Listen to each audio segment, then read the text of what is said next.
pursuit that comes from within inside of you. You see, then suddenly it's like, it's not the whole point of we have to gather together on Sunday because it's the Sabbath and that's the law. We don't have to. Instead, it's our desire to come together to worship together, to be in community together, to have a relationship, to grow together, to worship, to say, I want God to begin to speak in me and through me and call me to bigger, greater, more powerful things. And suddenly we begin to clothe ourselves with Christ. We begin to say, you know what, I want to reflect who Jesus is inside of my life. So maybe there's some things in my life that I need to change. Maybe there's some things that I need to be worked on. But I'm not going to do it because I have to, because of this group of people or this sect that says this is how you get to God. But instead, it's this God working inside of me and calling me to something greater. So you do that by clothing yourself in Christ. Next we see, number 3, is the threat to freedom. The threat to freedom. He talks about that in Galatians chapter 5 as he starts talking about this group of people that are a threat to freedom. He talks about how they come in, and he even puts Peter inside of this group back in chapter 2 as he says this group is coming in and saying, yeah, Jesus is good, that's great, but you also have to do all of this. So there's this giant threat to freedom. And what they started to say is that the law was over Christ. They began to come in and speak, and they started talking about that the law was over the person of Jesus Christ. In Galatians chapter 5, verses 4 through 6, look with me in these verses. It says, you who are trying to be justified by the law, you have been alienated from Christ. You have fallen away from grace, for through the Spirit we eagerly wait by faith the righteousness for which we have hope. For in Christ Jesus neither circumcision nor uncircumcision has any value. They're coming in, they're saying, here's the deal. Is yeah, the teaching of Jesus is important. But you also have to have the law. It's this whole point of circumcision, about Sabbath, about eating the right things, not eating the other things. Yeah, Jesus is important, but it has to be all this other stuff also. And suddenly we see this threat of the community of who Jesus is, because they're coming in saying, yeah, we have Jesus, but you now have to add all this other stuff. Now, friends, let this be a warning. Anytime you hear anyone come up and say, you know, Jesus is great, man, he's good. But you also have to have something else. You also have to be baptized in this church. You also have to eat. You also have to drink our Kool-Aid.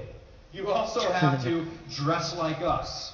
You also have to do. Anytime anybody steps in and starts to say, Jesus is good, Jesus is key, but you also have to add X, Y, and Z, they are completely unbiblical, outside of what God is calling us to be about, and are actually enemies of the cross. Scripture tells us that they are enemies of the cross. Anytime somebody comes in and says, there's Jesus and extra, as this is exactly who Paul is writing to. He's saying, listen, it is Jesus alone.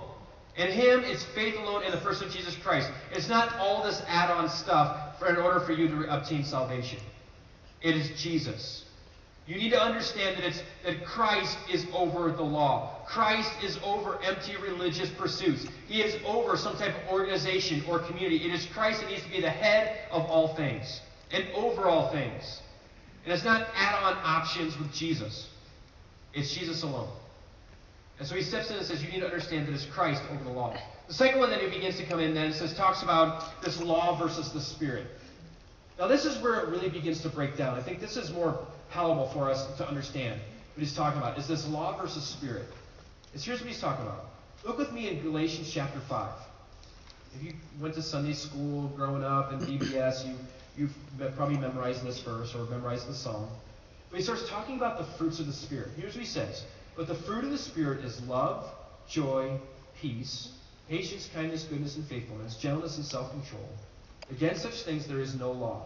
Those who belong to Christ have crucified the flesh with its passions and desires. Since we live by the Spirit, let us keep in step with the Spirit. Let us not become conceited, provoking and envying each other. Here's what he's saying. Is this whole part of this law versus Spirit is when you begin to become disconnected from the heartbeat of the relationship with God, you begin to create these empty pursuits, these have-tos, and these don'ts.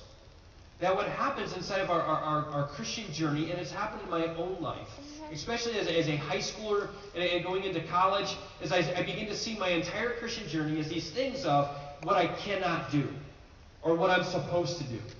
And it was all this empty pursuit of like, well, if I don't do this, God's not going to like me. If I don't do this, then over here, and I'm going to get in trouble, I'm going to be sent to hell. And it's all this empty do's and don'ts.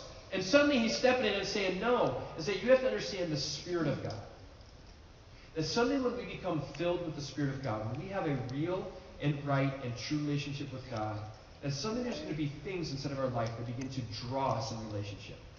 That suddenly we begin to have things like patience, joy, and peace. That we don't have to teach how to be patient, how to be joyful. That suddenly the works of the Spirit begin to grow in us and through us. We don't have to create laws to say, hey, you know what? Before you all leave the parking lot, don't smash into each other and flip each other off before you leave. Just be patient for the person in front of you to pull out of the parking lot and to leave their parking spot. We don't have to create rules and laws. Instead, we allow the Spirit of God to lead inside of you and through you. We don't have to create these rules and start to say, this is the law, because instead we say, you know what? We're going to pray and hope that you continue with the relationship with God, that God would lead you so you can begin to develop instead of your patience, your love, your joy. We're not going to create laws that everybody says, be happy. Before you go home, everybody has to be joyful. We're not going to create a law. Instead, we're going to allow the Spirit of God to lead in you and through you. And this is what Paul is saying, is we are not going to create law to say this is what you're supposed to be. Instead, we're going to allow the Spirit of God to work inside of you and move inside of you. And so this threat to freedom is when people begin to step in and say, this is what you're supposed to do. The number 4 thing he then starts talking about is the duty to freedom. The duty of freedom. The duty of freedom is here's what the duty begins to do. Is number 1 is it restores. Brothers and sisters, if anyone is caught in a sin, you who live by the Spirit should restore the person gently. The first part is he talks about this restoration. Is the duty of freedom restores. Now, it was interesting in the law, there was very little room for restoration. Because if you broke the law, you're guilty. And you need to be punished. But the Spirit comes in and begins to create restoration. It's the freedom of the Spirit is restoration. Reaps is what he sows. Whatever he sows to please the flesh, and the flesh will reap destruction. This whole application, in other words, is in this duty of freedom, is that we begin to understand that what we do influences and affects who we are and the people around us. It's the application of this freedom. Now, real quick, as we kind of close on through all of these things, there is something also interesting that I think that we need to grab onto in this, the kind of the intent of what the book of Galatians was about. And I want to kind of close these last three pieces. They're kind of the closing challenge that I think that really what Paul's intent is getting us to understand as he wrote this book. The first of which is that you have to understand is that no one is immune to drifting. No one is immune to drifting. Here's what I mean by this. As Paul writes this book to a group in Galatia that was passionate followers of Jesus. And one of their leaders is Peter, or Cephas. This church has only been established for a few years. They knew the truth. They knew the gospel. They knew who Jesus Christ was, what he was teaching them to be. But what happens is culture begins to influence them and they begin to drift from the truth.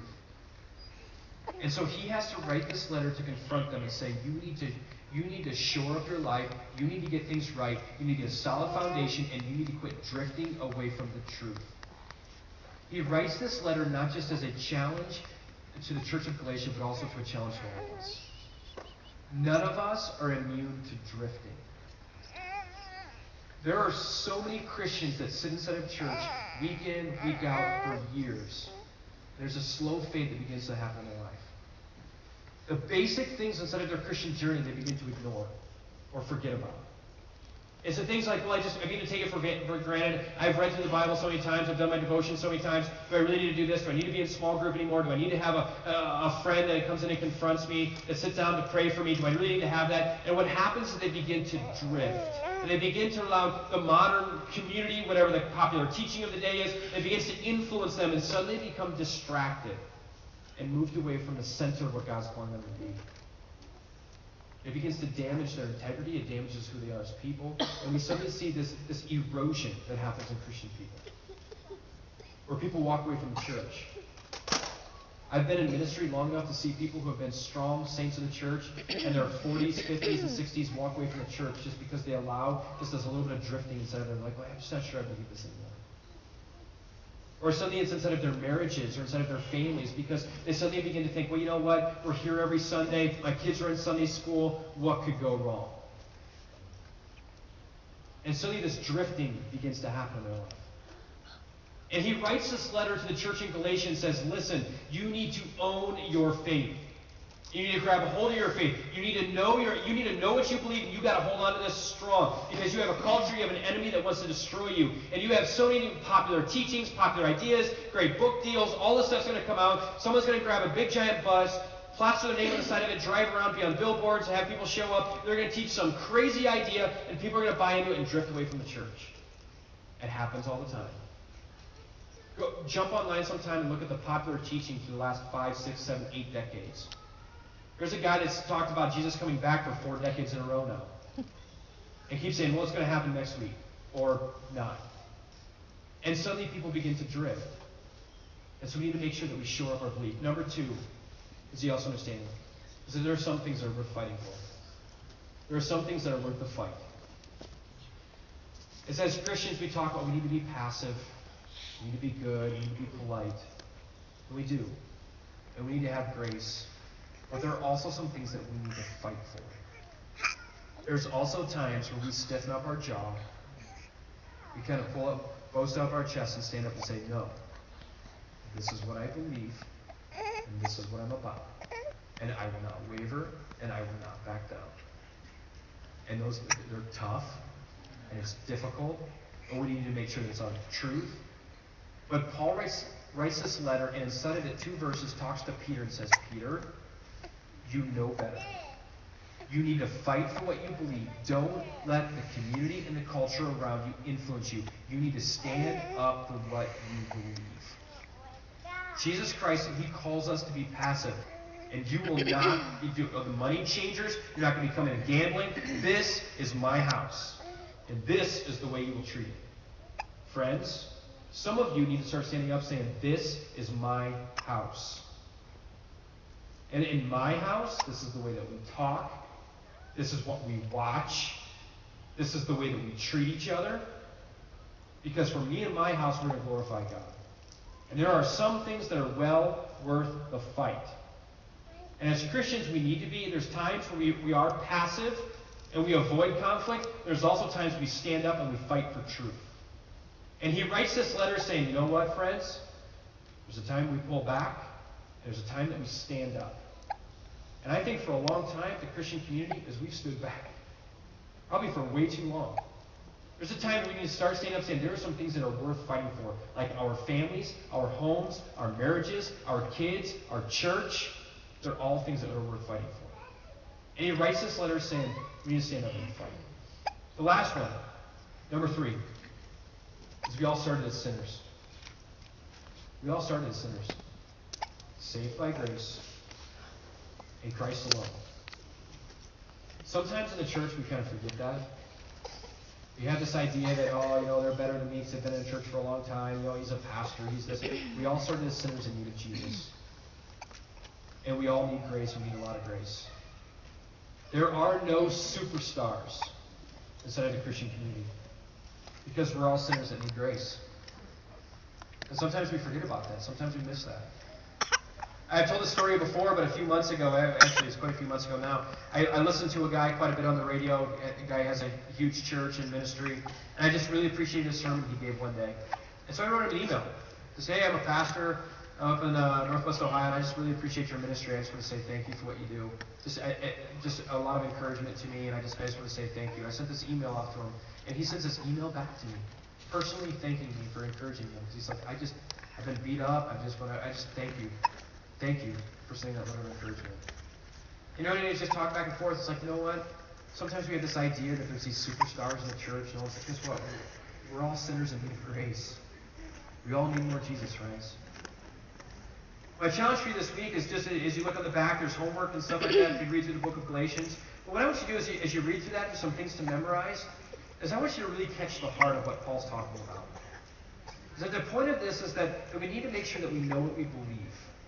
That we're standing in truth and not allowing outside influences to influence the way that we believe about ourselves and about Jesus.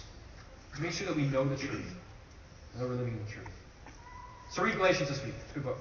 Let me pray for us.